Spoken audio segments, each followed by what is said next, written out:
Spencer Tracy. Is that who you wanted to be? Oh, yes. You were too tall for Spencer Tracy. I know. I don't care. I don't care. I loved him. Rock Hudson, a name synonymous with the golden age of Hollywood, captivated audiences with his striking looks and charismatic screen presence. Despite his immense success, his life was fraught with personal struggles, particularly his secret battle with his sexuality. His studio-arranged marriage to Phyllis Gates was an attempt to conform to the era's rigid societal norms, but the union was marred by deception and ultimately ended in divorce. Join Facts First as we take a look at Rock's career and secret life. Early life and the beginnings of his career.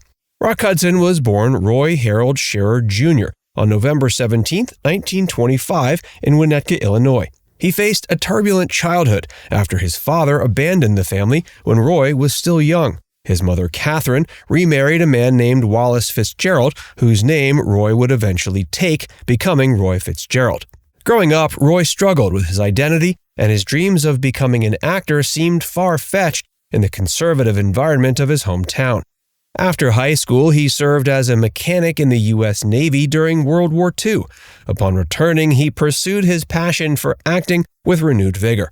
Moving to L.A., he found work as a truck driver while attending auditions and sending photographs to studios. The path to stardom was fraught with rejection, largely due to his lack of formal training and experience. But his determination and striking good looks caught the attention of talent scout Henry Willson, who saw potential in the tall, handsome young man. Willson suggested a name change to something that would exude more glamour and star power. Thus, Rock Hudson was born. Though it should be noted, Rock didn't particularly like the name. Then he submitted, I don't know how many first names, which were undigestible to me. And finally came up with Rock, and I thought, okay, to give up arguing. But I still say, what's wrong with Roy Fitzgerald, you know? His early career was marked by small roles in largely forgettable films, but his persistence paid off when he landed a part in the 1950 film Peggy, which served as his breakthrough. Despite the initial struggle, Hudson's charm and on-screen presence began to attract attention. He once remarked, "I'm the kind of person who can take a lot. If you push me enough, I will reach a point where I simply refuse to be beaten." Career highlights. Rock Hudson's career reached its zenith in the 50s and 60s, establishing him as one of Hollywood's most bankable and beloved stars. His breakout role came in 1954 with the film Magnificent Obsession, where he starred opposite Jane Wyman. The film's success cemented his status as a leading man, showcasing his ability to convey deep emotional range and connect with audiences on a personal level. His performance in Magnificent Obsession was met with critical acclaim, and he later reflected on the film's impact, saying, "That film changed my life. Suddenly I was in demand, and my career took off like a rocket." Following this success, Hudson starred in a string of hits that further solidified his place in Hollywood. All That Heaven Allows, again with Jane Wyman, was another Douglas Sirk melodrama that highlighted Hudson's talent for portraying complex romantic leads. In 1956, his career reached new heights with his performance in Giant, a sprawling epic that also starred Elizabeth Taylor and James Dean. Hudson played Bick Benedict, a Texas rancher whose life and relationship evolves over decades. The role required Hudson to navigate a wide emotional spectrum, and his nuanced performance earned him an Academy Award nomination for Best Actor. Reflecting on his work in Giant, he said, quote, "It was the most challenging role I had ever taken on. Working alongside Elizabeth and James pushed me to new levels as an actor." Throughout the late 50s and 60s, he continued to dominate the box office with a series of romantic comedies, most notably those in which he starred opposite Doris Day.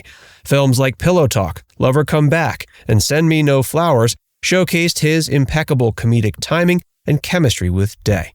He was known for his charm, professionalism, and ability to maintain a clean public image, which was meticulously managed by his agent Henry Willson. The studio-arranged marriage. In the conservative era of 1950s Hollywood, Maintaining a squeaky clean public image was essential for stars. For Rock Hudson, this meant hiding his sexuality and presenting himself as the ideal heterosexual leading man. To achieve this, his agent Henry Willson orchestrated a marriage between Hudson and Phyllis Gates, Wilson's secretary. The marriage was designed to quash any rumors about Hudson's sexuality and to bolster his public persona. Phyllis Gates, who was relatively unknown to the public, seemed like the perfect candidate for this carefully crafted charade. In 1959, the couple wed in a private ceremony, which was widely covered by the media. The marriage gave Hudson the image of a settled married man, aligning with the expectations of his adoring fans. Quote, "Marriage is not for everyone," Hudson would later say, but at the time it seemed like the best way to deal with things. But behind the facade, the marriage was anything but conventional. Gates reportedly knew about Hudson's homosexuality before their marriage, but believed she could change him or that he might eventually fall in love with her. The hope quickly faded as the reality of the situation became apparent. The couple faced numerous challenges as Hudson's true nature clashed with the life they were trying to protect. Phyllis later filed for divorce in 1958, citing mental cruelty, though the true reasons were far more complex. The strain of living a double life took its toll on both Hudson and Gates. In private, Hudson struggled with his identity and the constant fear of exposure. In public, he maintained the charming, affable persona that his fans adored. Quote, "I was living a lie," Hudson confided to a close friend years later. "Every day I feared the truth would come out and it would all come crashing down." The secret of Hudson's sexuality and marital struggles. How did Rock Hudson date?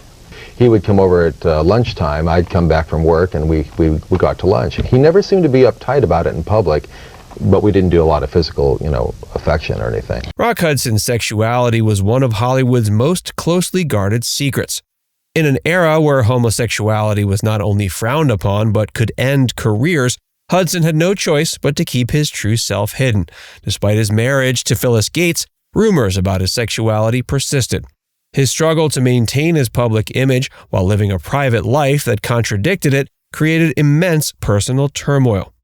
His marriage to Gates became a complex dance of appearances and deception, straining both of them. A book published in 2024 called The Fixer: Moguls, Mobsters, Movie Stars, and Marital reveals that Gates tried to get Rock to confess to being gay by wearing a wire and having a private conversation with him about it.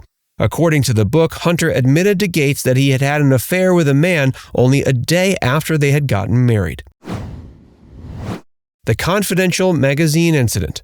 The threat of exposure loomed large over Rock's career, and nowhere was this more apparent than in his dealings with Confidential magazine. During the 50s, Confidential was notorious for publishing salacious stories about Hollywood stars, often revealing their deepest secrets. In 1955, the magazine threatened to run an article outing Hudson as gay. The revelation could have ended his career, as the era's societal norms and Hollywood's rigid standards left no room for such a scandal. Henry Willson played a pivotal role in managing the crisis. Known for his aggressive and often unscrupulous tactics, Willson was determined to protect Hudson's image at all costs. He entered into a covert deal with the editors of Confidential. In exchange for killing the story about Hudson, Willson provided the magazine with information about two other clients, Tab Hunter and Rory Calhoun. This ruthless maneuver not only saved Hudson's career, but it also highlighted the lengths to which Willson would go to maintain his clients' public personas. The deal was successful, and the article was never published. Later years and legacy. What's the best part of Rock Hudson and his life? Now. As Rock moved into the 70s and 80s, his career continued to evolve. He transitioned into television, finding success with the popular series Macmillan and Wife, airing from 1971 to 77. During this period, Hudson also faced health issues, which he initially kept private. The physical demands of his career and the ongoing stress of maintaining his public image began to take a toll. Friends and colleagues noticed his declining health, but the true nature of his illness remained a closely guarded secret. In the early 80s, his health visibly deteriorated and rumors circulated about his condition. The truth about Hudson's health emerged in 1984 when he was diagnosed with AIDS. At the time, the disease was highly stigmatized and largely misunderstood. Hudson's diagnosis and subsequent public admission in 1985 were groundbreaking, bringing much-needed attention to the AIDS epidemic. Hudson passed away October 2, 1985, at age 59. His death was a watershed moment in the fight against AIDS, highlighting the urgent need for research, compassion, and support for those affected by the disease. Now it's time to hear from you. What's your favorite memory of Rock Hudson? Let us know in the comments section below.